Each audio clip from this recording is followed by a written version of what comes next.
O Santos tinha na época um dirigente que foi jogador, que foi técnico, chamado Urbano Vilela Caldeira Filho. E Urbano Caldeira era um abnegado, era alguém que gostava mais do Santos do que da própria vida. E Urbano Caldeira, por se tratar de um grande abnegado, fazia tudo pelo clube. Em 1933 ele faleceu com 43 anos de idade, vítima de uma pneumonia que ele pegou no Carnaval do Rio. Ele era muito fulião, gostava de viver a vida, era um solteirão, um boêmio, mas amava o Santos mais do que tudo. E em homenagem a ele, os outros diretores resolveram dar ao campo o nome de Estádio Urbano Caldeira. Ele era tão abnegado que ele pessoalmente cortava a grama do Santos em noite de lua cheia. Então ele ia lá e ele mesmo pessoalmente cortava a grama. Então, uma pessoa assim que se dedicou totalmente ao Santos, sem nenhum interesse, a não ser ver o Santos bem, né? Forte. Então ele é um símbolo muito justo da história do Santos. Mas esse período do final dos anos 30 e os anos 40, quase todos, até o finalzinho, porque no final dos anos 40 o Santos também montou um grande time, mas um período aí de mais de 10 anos o Santos virou um saco de pancadas e realmente fez jus a essa imagem de um time fraco, um time que não brigava nunca pelas primeiras posições. Desde 35 que o Santos não era campeão e foi em 55, 20 anos depois, 20 anos na fila, e coincidentemente eu tive o prazer de marcar o gol do título, né, em Santos contra o Taubaté. Eu comecei a minha carreira em Taubaté, na segunda divisão do Esporte Clube Taubaté, na divisão segunda divisão de profissionais, né? E lá tinha um delegado regional que gostava muito de futebol, o Dr. Maneco. Era São Paulino ele. E ele foi transferido para Santos. Quando ele chegou aqui, ele falou de mim, né? Do meu nome para os técnicos e diretores daqui, e eles foram lá.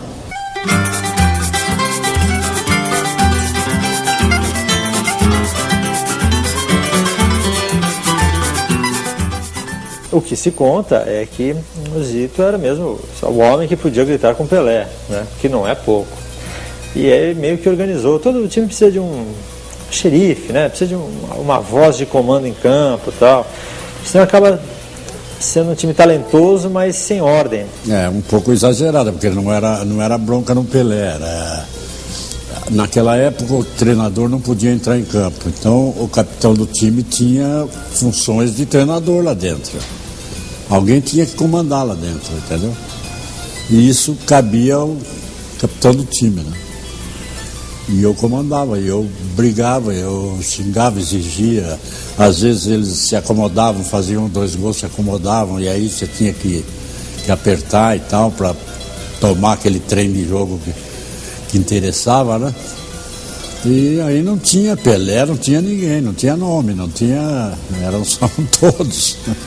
O Zito, ele fazia isso na psicologia e no futebol, quer dizer, ele era aquele número 5 ali, o volante, né?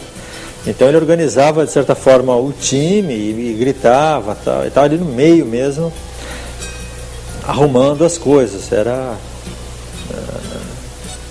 o mestre da bateria, né? Mestre de harmonia, talvez.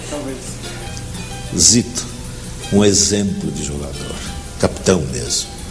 Eu me lembro que nós fomos à África e tenho a impressão que ele pegou lá uma maleita, uma malária, porque se tomava muito quinino para se proteger. E nós saímos da África, fomos para a Itália, Riccione, Rimini ali, e ele já não jogou, porque ele teve muita febre na África, e lá também, chegou a ser internado. E nós fomos para Munique, para jogar contra o TS 1860, um time de Munique. E esse dia até me pediram para transmitir o jogo pela Deutsche Welle, e o Zito não ia jogar. O Santos estava perdendo de 4-2. No intervalo ele desceu, pediu a camisa.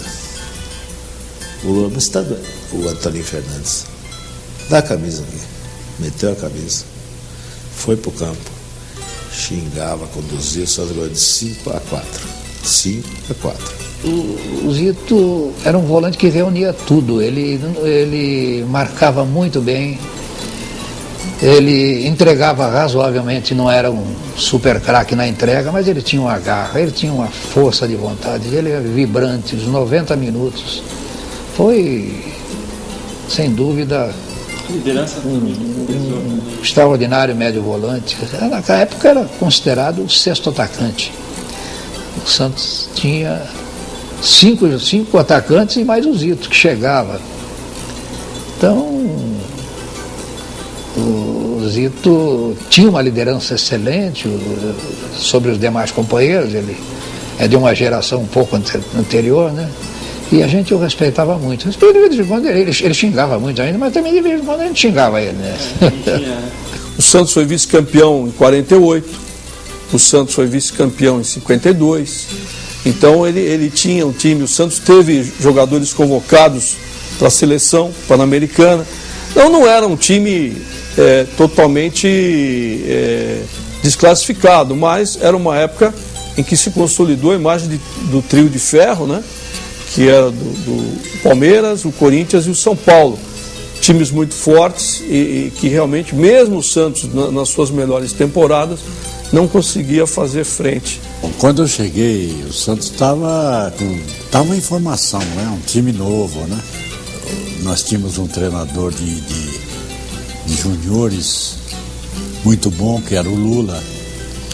Foi treinador do Americana, que era um time vizinho nosso aqui, e ele foi contratado para ser treinador dos juniores do Santos. E substituiu o treinador, que era um italiano, chamava-se José Piutina. Então o Lula teve a oportunidade dele para trabalhar no time de cima. Então ele começou a trabalhar com olhares para os jogadores jovens de talento, né? Começaram a chegar os craques. O Santos fez uma permuta, assim, uma troca muito grande com o Fluminense, e nessa leva vieram o Tite, vieram o Carlyle, enfim, né, jogadores de expressão do Fluminense para o Santos. O Zito chegou de Taubaté, o Urubatão, enfim, o Santos ainda tinha atrás o Elvio, o Ivan, o Manga como goleiro, não esse Manga que todo mundo conhece, um outro Manga já. Aí o time começou a se ajeitar, o Manga dando conta do recado no gol. O Manga foi o goleiro que mais jogou com a camisa número 1 do Santos, jogou 404 partidas, e o time foi se ajustando, foi montando. Aí em 55, o Santos ganhou do Taubaté aqui na Vila Belmiro e se sagrou campeão pela segunda vez. E foi montando um time forte, competitivo, tanto é que esse time, no ano que o Corinthians foi campeão do quarto centenário, né, 1954, o Santos ganhou do Corinthians os 2 turnos, ganhou em São Paulo e ganhou em Santos. Então já era uma equipe forte que foi campeã em 55. Interessante que o Santos estava 5 pontos na frente do Corinthians. Faltavam 3 jogos. Valiam 2 pontos cada partida. O Santos foi a São Caetano, perdeu do São Bento, naquela época era o São Bento de São Caetano, perdeu de 2-0, eu não fui. A seguir jogou com o Corinthians na Vila, estava ganhando de 2-0. Se ganha, é campeão. O Corinthians virou para 3-2, eu não joguei. Naquela época não havia banco, simplesmente não joguei. Antes do Pelé chegou o Del Vecchio, né? O Pepe. Então ele começou a moldar um time novo, um time de jovem, que veio a dar fruto já em 54, que foi o campeonato do quarto centenário de São Paulo, ganho pelo Corinthians, mas o Santos fez um grande campeonato. E em sequência, em 55, ganhou o primeiro campeonato, né? O Santos ficou apenas 1 ponto na frente do Corinthians e foi jogar com o Taubaté, na Vila. E aí o Lula me colocou. Eu havia marcado gols em todos os jogos na Vila Belmiro, então eu estava muito confiante, né? O jogo, o Santos fez 1-0 com o Álvaro de cabeça, o Taubaté empatou com o Berto no segundo tempo, e faltando uns 10, 11 minutos para acabar o jogo, eu fiz o gol do título. Lá no gol do fundo, peguei uma bola no meio campo, investi chutei forte, cruzado e marquei o gol no Floriano, que era o goleiro do Taubaté. Então, 20 anos depois, o Santos era campeão com um gol meu. Foi um campeonato bonito. O 55 foi muito difícil. O 56 já foi melhor. A partir daí ele começa a subir. E o Santos aí subiu até agora. Quando o Pelé chegou ao Santos, o Santos já era o melhor time de São Paulo. Era o time que cedia mais atletas para a seleção paulista e era o time de São Paulo que cedia mais jogadores para a seleção brasileira. O Pelé chegou aqui em Santos em junho de 56. Ele chegou, mas foi jogar no time de baixo, que seria a equipe amadora, o juvenil na época.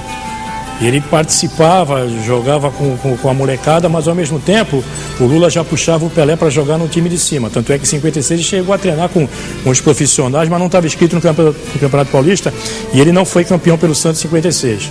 Ele só passou a jogar realmente, efetivamente no time principal já em 57, aí daí para frente o mundo todo conhece a história do Negão.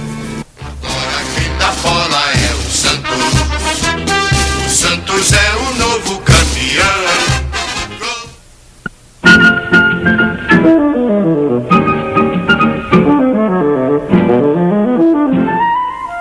Tem uma coisa bacana que foi o primeiro amistoso internacional do Santos na Vila Belmiro, né, 1917. Era um combinado de 3 times uruguaios, né?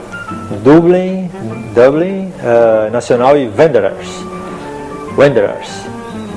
E eles chegaram de trem e tal, né? Aí foram recebidos com banda de música, mandaram a pé com essa banda até a sede do clube. Lá foi servida uma chocolatada muito simpática e tal. Sabe, cheio de gentilezas do Santos. Na hora de entrar em campo, foi uma coisa curiosa, assim. Cada jogador santista entrava com um guarda-chuva preto e branco com um jogador uruguaio da mesma posição. Então entravam os goleiros, sabe? Uma coisa cheia de pompa, assim, toda gentil. Mas em campo eles não foram nada gentis e ganharam do Santos de 6-2.